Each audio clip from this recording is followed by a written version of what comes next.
नमस्कार, जय हिंद, जय भारत। आज हम बात करेंगे हमारे देश में हो रहे सबसे बड़े भ्रष्टाचार भारत सरकार के द्वारा जो होता है वो है टैक्स के माध्यम से। टैक्स भ्रष्टाचार इसलिए बोल रहा हूँ क्योंकि हमसे हर जगह पे टैक्स लिया जा रहा। पहले तो अगर मान लीजिए मेरी सैलरी एक महीने में 30 लाख रुपए, उसमें मैं भारत सरकार को देता हूँ लगभग 6 लाख रुपए और कुछ रुपए टैक्स देता हूँ। तो अनुमानित मानिए 6 लाख रुपए में 26 लाख में दे देता हूँ, फिर मेरे पास बचते हैं 24 लाख रुपए। अब एक उदाहरण के लिए इस तरह की समझिए कि अगर मैं जाऊं महिंद्रा के शोरूम में और एक थार खरीदूं, लगभग मान लीजिए उसी में 23 लाख की मान लीजिए मैं थार खरीद लेता हूँ, उसमें मुझे बहुत प्रकार के टैक्सों को मिलाकर भारत सरकार को 11 लाख रुपए और देने होंगे। टैक्स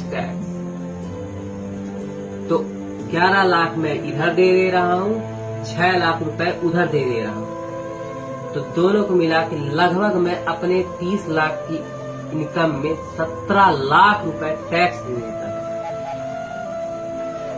और 13 लाख रुपए खुद पाता हूँ अपने पास, मतलब उसे मैं उपयोग कर सकता हूँ अपने ऊपर। तो ये तो सिर्फ 2 साधन की बात कर रहा हूँ। 13 लाख में भी मैं आगे टैक्स ही दूंगा, क्योंकि मैं अगर खाना खाऊंगा कहीं तो उसमें जीएसटी दूंगा।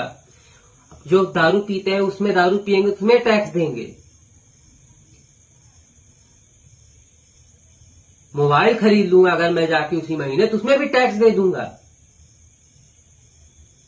पहले तो मैं जो कमाऊं उसमें टैक्स दे दूं, फिर जो उसमें खर्चा करूं उसमें भी टैक्स दे दूं।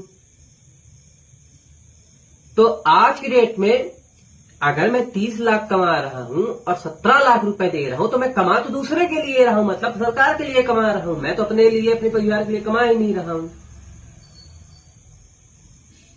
ये सबसे बड़ा भ्रष्टाचार आया है हमारे माननीय मोदी जी की सरकार में, जो कहते हैं कि हम देश को आगे बढ़ाएंगे, जो अंबानी और अडानी जी लोग को ही बढ़ा रहे हैं। इस बारे में हम आगे बात करेंगे।